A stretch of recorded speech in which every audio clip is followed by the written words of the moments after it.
Soy Akane de Ramón González y estás escuchando C de Crimen.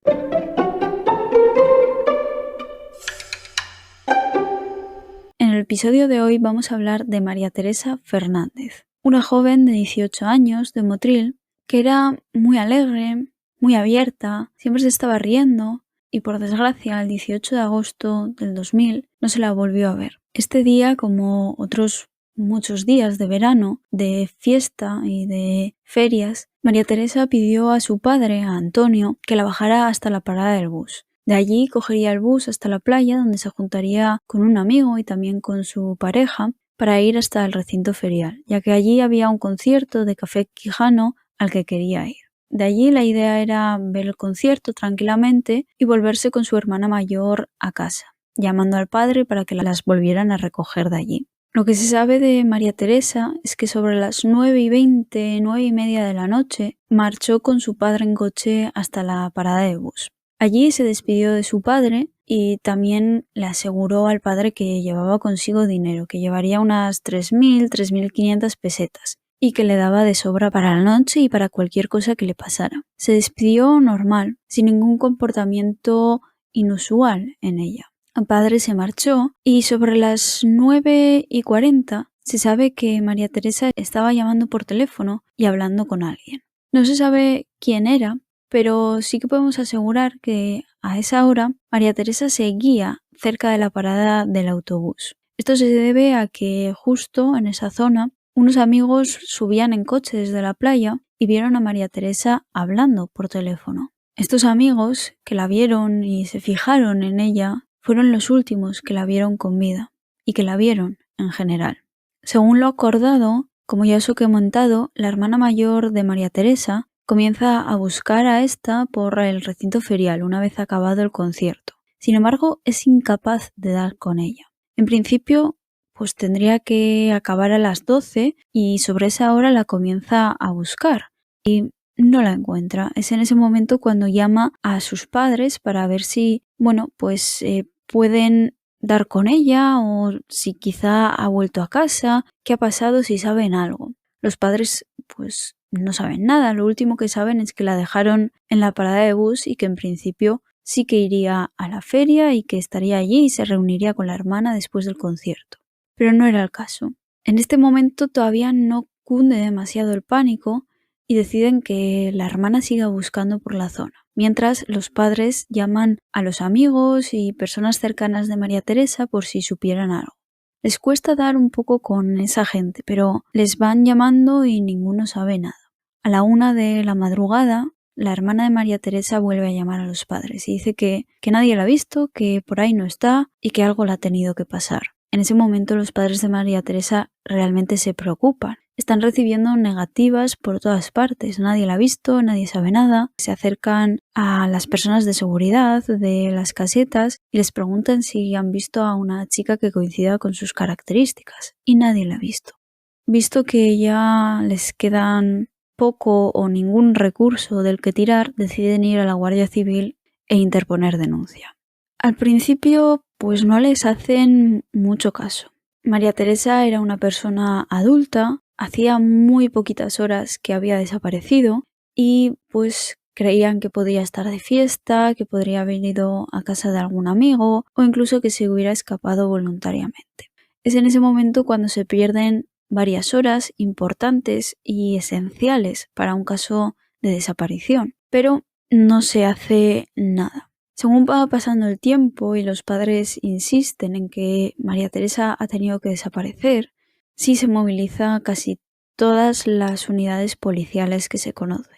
Se va investigando el caso de María Teresa, se realizan batidas por todo Motril, pero no hay nada que llame la atención. No encuentran ningún indicio ni nada que les pueda indicar dónde puede estar María Teresa. También se llega a descartar una escapada voluntaria porque María Teresa no se había llevado nada, ningún objeto personal, no se había llevado quizá la tarjeta de crédito que podría sacar dinero con ella, no se había llevado ni siquiera todo el dinero que tenía en casa, ni ropa, ni productos quizá esenciales para una escapada. El documento de identidad sí que lo llevaba con ella, pero es algo habitual que se suele llevar a diario. Entonces como que no había ningún indicio que apoyara la hipótesis de una huida, una escapada voluntaria. Se empieza a tomar la investigación más en serio, pero como ya he dicho, un poco tarde, habiendo pasado unos días muy importantes para un caso de desaparición. Logran recrear un poco la situación vivida antes de la desaparición. Así se dan cuenta de que en la parada de autobús se iba a reunir con un amigo suyo para bajar ambos en autobús, allí donde parara el autobús, encontrarse con la pareja de María Teresa y de allí ir al recinto ferial, al concierto.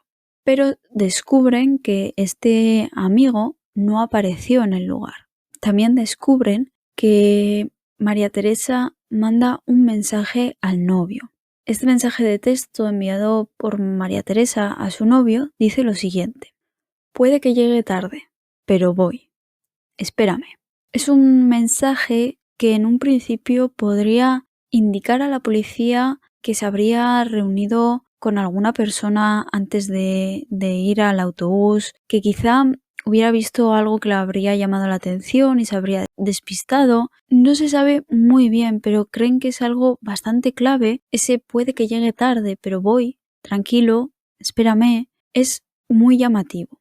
Más llamativo aún es lo que hace el novio tras salir de trabajar y cuando ve que María Teresa no ha ido a por él como habían quedado. Lo que hace este es ir desde su lugar de trabajo hasta la parada del autobús a pie. Va andando varios kilómetros hasta llegar allí, en principio por si le hubiera pasado algo a María Teresa. Como muchos nos preguntamos, también se lo preguntó la policía. ¿Por qué esta persona fue andando hasta la parada de bus sabiendo que María Teresa bajaría en bus aquel camino? Es un poco contradictorio, ¿no? El hecho de voy a subir a pie por si le ha pasado algo durante el camino, sabiendo que esta persona ha bajado en autobús o debería haber bajado en autobús.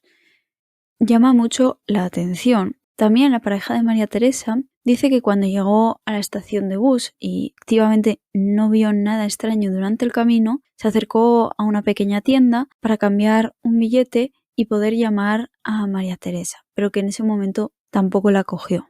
Para esclarecer un poco las dudas, los padres de María Teresa, justo al día siguiente de su desaparición, se acercaron al chofer del autobús y preguntaron si María Teresa se había subido o no a aquel autobús. Y el chofer al principio dijo que sí, que se acordaba perfectamente, porque para subir desde la playa a esas horas subía mucha gente en bus, pero para bajar hacia la playa, pues a esas horas apenas bajaba gente. Entonces, cada persona que subía pues tenía un buen recuerdo porque apenas había gente en el bus y se quedaba con las caras. Entonces que sí, que se acordaba bastante de María Teresa. Sin embargo, cuando a los días la policía le preguntó lo mismo, si había visto o no a María Teresa subir al bus, dijo que no lo recordaba muy bien y que no podía dar una afirmación al 100% ni una negación al 100%. Por lo tanto, no se quedó muy claro o esclarecido si efectivamente María Teresa al final había subido al autobús o no lo había hecho.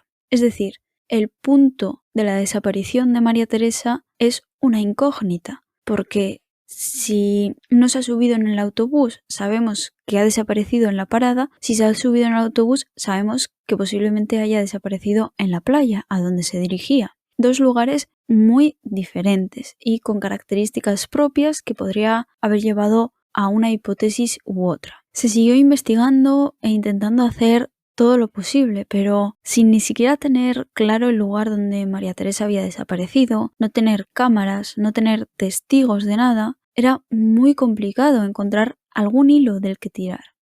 Es por eso que pasaron los años sin saber nada, hasta el 2004, cuando una carta fue interceptada cuando intentaba salir de prisión. Esta carta la había mandado un preso dirigida hacia su exmujer. El preso, os sonará de algunos casos anteriores, era Tony King, el culpable del asesinato de Sonia Caravantes y Rocío Wallinkoff. Tony King, en la carta dirigida a su exmujer, decía lo siguiente: aunque me lleve el último aliento en este mundo, le haré pagar por lo que hizo a Rocío, la chica de Motril y al hombre de Cabo Pino, por el sufrimiento causado a mi hija y hasta el final de mi vida. Dile que conozco a la gente de entonces responsable. Dile que no me importa que esté en el lugar más destacado que pueda encontrar. Esta carta se interceptó porque mencionaba a 2 personas que habían desaparecido. La primera sonará, la chica de Motril, María Teresa. Ninguna otra chica en ese momento estaba desaparecida en Motril. Solo podía referirse a María Teresa. Y el otro chico, el hombre de Cabo Pino, era también una desaparición de aquel entonces. Es por eso que esta carta es interceptada y se comienza a investigar a Tony King, esta vez por la desaparición de María Teresa. No es la policía la que en un principio investiga, sino que son Antonio y Teresa, los padres de María Teresa. Estos lo primero que hacen es llamar a la prisión para ver si les pueden conceder un vis a vis, una entrevista con Tony King, para saber qué quería decir con esas palabras. Claro, esta entrevista no podía suceder sin la aprobación de Tony King. Por lo tanto, el director de prisiones lo primero que hizo fue preguntarle, y Tony King aceptó. En ese momento, los padres de María Teresa creían estar a las puertas de la verdad de lo ocurrido a María Teresa. Fueron rápidamente, se reunieron con él, pero en esa primera entrevista, en esa primera reunión, Tony King apenas dio datos. Solamente dijo que el culpable de ese asesinato era Robert Graham, su amigo, que también había estado acusado por ayudar a Tony King en los casos de Sonia y Rocío. Tony afirmó que sabía lo que había ocurrido, pero en ese momento estaba muy reacio a dar información. Entonces los padres de María Teresa se volvieron a reunir con Tony hasta en 2 ocasiones más. Una de ellas fue cara a cara, esta vez sin cristales por el medio, sin barreras. Se reunieron en el despacho del director y con un invitado más, con un inspector de policía, un inspector de la Guardia Civil, que tomaría nota y comenzaría a investigar este indicio, este hilo del que tirar. En esta reunión, Tony King fue bastante explícito. Contó que el cuchillo que había sido utilizado en el caso de Sonia Caravantes se había utilizado también en María Teresa y que eso fue su muerte, que no debían buscar más porque María Teresa ya había fallecido. Obviamente, Antonio y Teresa lo que querían era encontrar a su hija, viva o muerta, poder despedirse de ella, poder ir a un lugar donde saben que está ella, para tenerla localizada, para saber qué le ha pasado, encontrar respuestas a todas sus preguntas. Pero Tony no quiso dar mucha más información.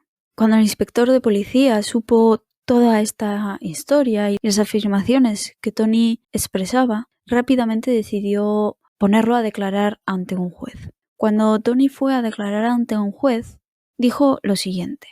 Aquella noche María Teresa estaba cerca de la parada de bus y se subió a un coche. En este coche irían Robert Graham y también otra chica. María Teresa habló momentáneamente con la chica y voluntariamente subió al coche. Todo esto Tony lo vio porque iba detrás del coche de Robert en su propio coche. Es decir, iba un coche detrás de otro. En el primero irían Robert y la chica, más María Teresa, y en el de atrás iría Tony. Por eso que Tony podía afirmar que efectivamente Robert se la había llevado. No recordaba mucho que había pasado por el medio, pero también llegó a afirmar que María Teresa fue arrojada a un barranco, ya sin vida, y que alguien la había asesinado a cuchilladas. Por desgracia, esta declaración no fue tomada en serio.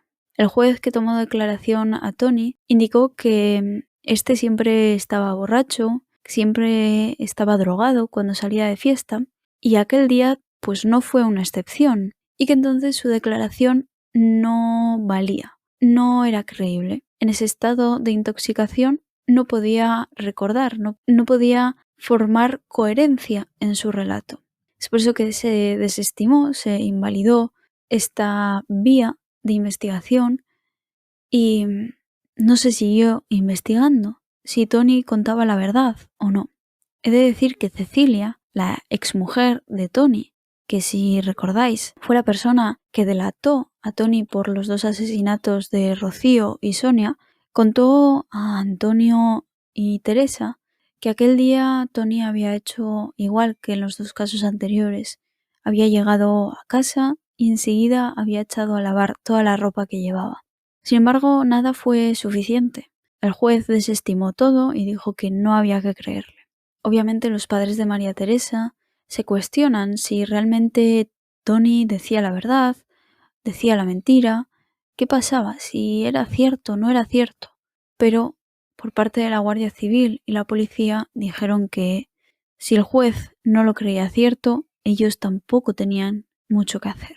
La búsqueda incansable de los padres de María Teresa nunca ha cesado y durante los años han vivido situaciones que llaman la atención. Los padres de María Teresa siempre van a una cafetería a desayunar. Allí, después de poner a Tony en libertad, se cruzaron un día con él. No les llamó demasiado la atención, sí que les pareció algo fuera de lo normal, pues a Tony no se le había perdido nada en Motril y justo en esa cafetería donde iban siempre los padres de María Teresa, fue curioso, sí, pero pues tampoco podemos acusar a nadie por ir a una cafetería. Pero más curioso fue lo que pasó una semana, 10 días después de haberse cruzado con Tony en aquella cafetería. Igual que siempre, Antonio y Teresa fueron a la cafetería, desayunaron tranquilos, pero esa mañana se separaron. Antonio tenía que hacer unas gestiones y se fue por un camino.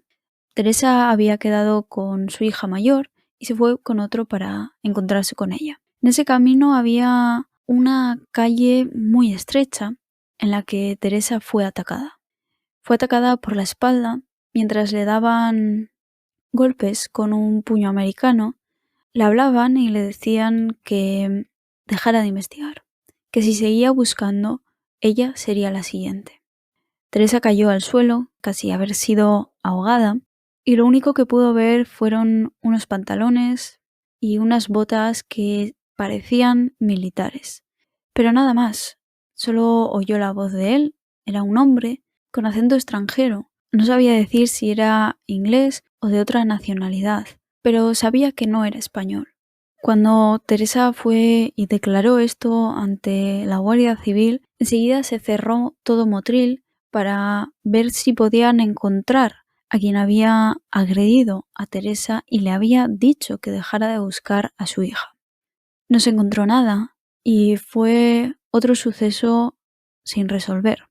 No se sabe quién atacó a Teresa, pero sí que podemos decir que quizá los padres de María Teresa se estaban acercando a la verdad y alguien creyó conveniente atacar a Teresa para causarles miedo y que dejaran de investigar. Sin embargo, ellos nunca se doblegaron. Siguieron investigando y buscando a su hija. Tanto es así que cada llamada que recibían la investigaban y descartaban hasta el último indicio que les llegaba. Un par de esas llamadas fueron las siguientes. Una que decía que María Teresa estaba vendiendo pañuelos y limpiando lunas de los coches en Elche. El padre y una persona dentro de la policía, tras buscar durante el día, concluyeron que era falsa, un indicio falso, que allí no se encontraba María Teresa. Es en ese mismo momento también Teresa marchó a un barranco. Si os acordáis, justo lo que decía Tony, que María Teresa había sido arrojada a un barranco. Pues los padres de María Teresa habían recibido una llamada de una señora que decía que en un punto exacto del barranco medio estaba enterrada su hija, que aquel lugar donde había sido enterrada María Teresa estaba marcado con piedras con una X, que estaba a unos 20-30 metros de la orilla de la playa y que allí la encontrarían. Teresa rápidamente intentó movilizar al hermano de Antonio, a su cuñado, para dirigirse allí con una excavadora, ya que éste trabajaba con esas maquinarias. Hasta allí se dirigieron y empezaron a excavar y a excavar, pero nada salió del lugar, no encontraron nada y se volvieron. A la vuelta, Teresa encontró algo que le llamó bastante la atención. Era una bolsa que contenía pelos que parecían pertenecer a María Teresa, pues tenía un moño de pelos del mismo color de ella. Es en ese momento que Teresa decide coger un poco de ese pelo y llevárselo a casa para comparar con una trenza de pelo que aún guardaba de María Teresa. Justo María Teresa, días antes de su desaparición, se cortó la melena que tenía y Teresa aún guardaba esa trenza que se había hecho antes de cortarse el pelo.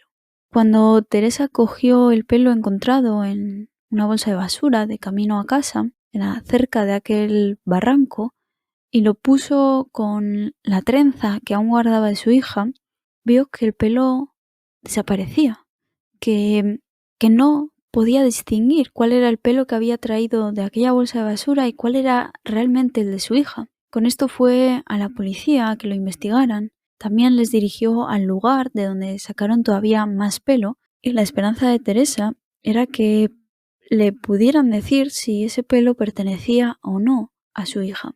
Por desgracia, en aquel momento no se tiene la tecnología que se tiene ahora, y el pelo encontrado al ser cortado, al no ser de raíz, no se podía comparar.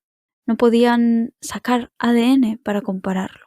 Es por eso que ese indicio, aunque se mantuvo guardado, no se pudo lograr nada en claro a partir de ello. Ahora, con la tecnología que tenemos, sí se podría llegar a comparar el pelo, aunque esté cortado. Sin embargo, yo no he leído nada de que se haya investigado otra vez este pelo, ni que se haya confirmado que el pelo pertenecía o no a María Teresa. Por lo tanto, supongo que es un indicio que siguen considerando y que espero estén investigando. Este caso, aunque prescrito, se sigue investigando. Cada indicio que llega a oídos de Teresa y de Antonio lo siguen investigando. También la policía cuando es necesario. Aunque ya hace años que el caso prescribió, Teresa y Antonio siguen pidiendo información de aquel 18 de agosto del 2000 en Motril.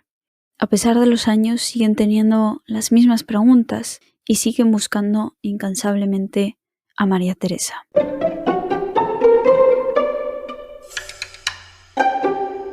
Hasta aquí el caso de hoy. Por mi parte, la verdad que poco que decir. Era un caso que yo realmente no conocía. Yo creo que es porque al final hay algunos casos que reciben más atención, que se les visibiliza más, y otros se quedan un poco atrás, un poco escondidos. Y yo creo que el caso de María Teresa es uno de los últimos, ¿no? De los que se esconden entre todas las noticias o entre casos a los que se les da más importancia. La verdad que me ha sorprendido las similitudes que al final tiene con el caso Wanikov-Caravantes.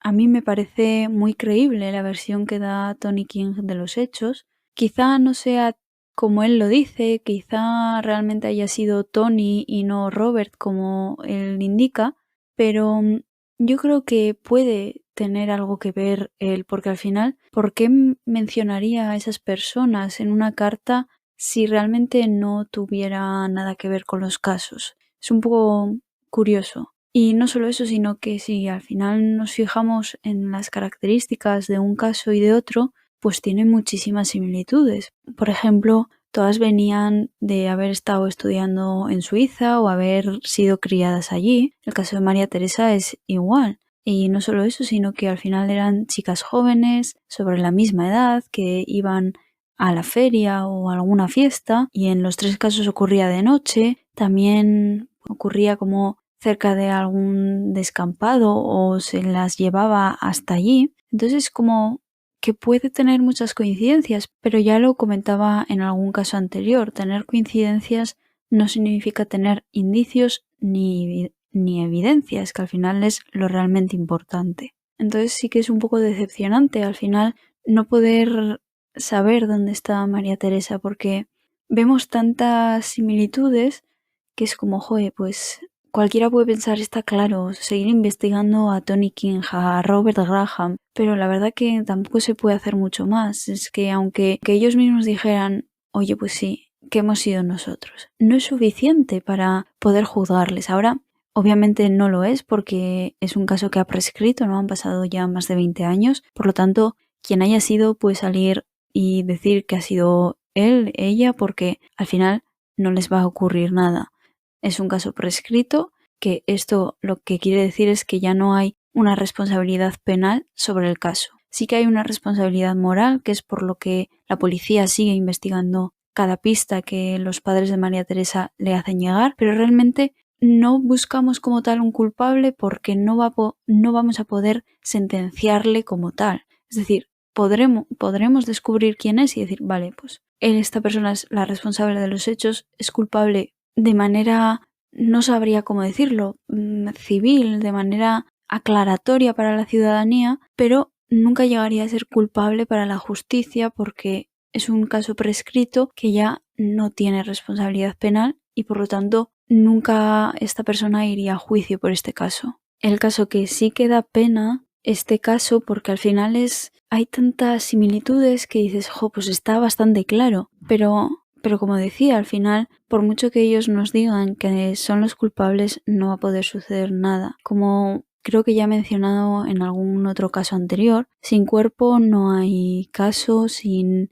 evidencias no hay caso que sustente la culpabilidad de nadie. Es decir, que al final, por mucho que tengamos una confesión de alguien, no tenemos nada más. No tenemos cuerpo, no tenemos nada y por lo tanto no tenemos caso sobre el que construir. Por lo tanto, lo que decía, que al final, aunque la persona responsable de los hechos que hayan llegado a ocurrir, que tampoco lo sabemos, aunque esta persona confiese, no va a pasar nada, no va a ocurrirle nada porque no hay responsabilidad penal y tampoco es que con su confesión nos bastaría para llevar a nadie ante un juicio si estuviéramos dentro del margen de los 20 años, imaginaos. Alguien confiesa los hechos y ya está. No tenemos nada que nos diga que efectivamente esa persona es la responsable. Si tuviéramos cuerpo, por ejemplo, el cuerpo de María Teresa, porque hubiera sido asesinada, ya investigaríamos si realmente podemos unir la persona que ha confesado su asesinato con el cuerpo y la escena del crimen. Pero solo con la confesión no podemos llevar ante la justicia a nadie. En un caso de estos que es doloso y que quizá haría falta un cuerpo. Caso excepcional, y siempre lo comento cada vez que hablo de estas cosas, es el de Marta del Castillo, pero porque había suficientes evidencias en principio para acusar a esas personas y llevarlas ante un juicio, además de las confesiones también hechas por ellos mismos.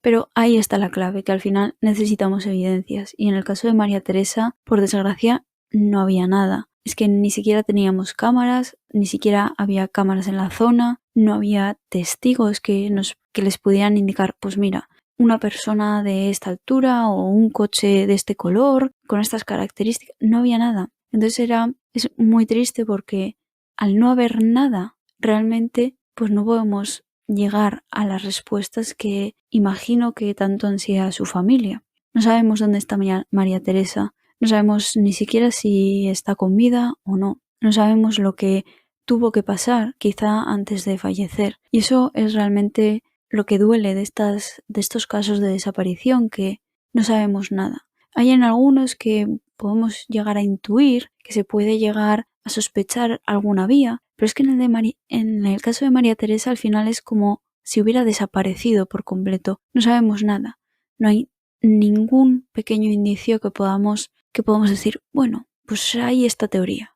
No lo hay. Nada más que una confesión de Tony King que fue rechazada ante el juez. No sé qué os parece este caso. A mí me gustaría saber qué opináis sobre si realmente Tony King estaba diciendo la verdad o no. A mí lo que me sorprende es que la excusa para decir que la declaración de Tony King no era válida era que esta persona estaba todo el día borracha y bajo la influencia de distintas drogas. Siento una contradicción muy grande por parte de la justicia en este sentido, porque para el caso de Waninkoff Caravantes, Tony King declaró y se le creyó, aunque luego ya las siguientes confesiones que daba no se le creían porque era como un complot contra él, porque le habían puesto a él como culpable cuando él no había sido, sino que había sido Dolores, luego había sido Robert, era como muy confuso, pero las primeras declaraciones de Tony King respecto al caso de Sonia y Rocío sí que fueron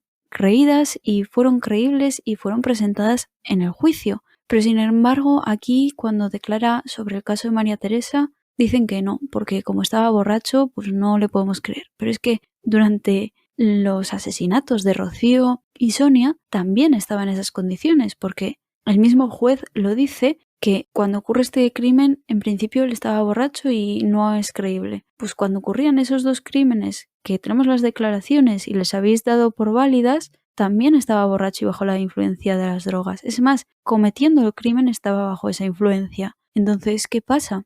Que para un caso sí nos sirve esta persona, pero para otro no. A mí me crea así un poco de no entender un poco la situación o la decisión que se tomó. Se podría haber seguido investigando y quizá haber conseguido atraer aquí a Robert, que también es otra situación, por mucho que la policía española contacte con la inglesa para intentar traer a Robert, Robert declararía como un testigo de los hechos, no lo declararía como culpable ni como presunto culpable porque, como ya he dicho, no había indicios ni evidencias contra él, por lo tanto declararía como un mero testigo de los hechos para ver cuál era su versión. Y al ser esa la situación, no le podemos traer obligado a España a declarar. Tendría que venir él voluntariamente. Y obviamente, pues culpable o no, no va a venir. Y más si llega a ser culpable él, ¿no? Entonces es una vía también un poco imposible porque tendría que venir voluntariamente, no va a venir, no ha venido. Entonces tampoco se puede seguir realmente investigando. Pero descartar tan ciegamente la declaración de Tony sí que me sorprendió un poco. No sé a vosotros qué os parecerá esta pequeña como contradicción entre un caso y otro. También si creéis o no creéis a Tony. Y por mi parte, la verdad que nada más. Más que daros las gracias por haber escuchado hasta aquí. Y daros también las gracias por todos los mensajes de apoyo que me llegan y también todos los mensajes de casos nuevos. Poco a poco van saliendo los casos que me recomendáis y espero que os vayan gustando. Así que nada más, aquí me despido. Gracias por escucharme y hasta el próximo episodio, que espero que sea muy pronto. Gracias.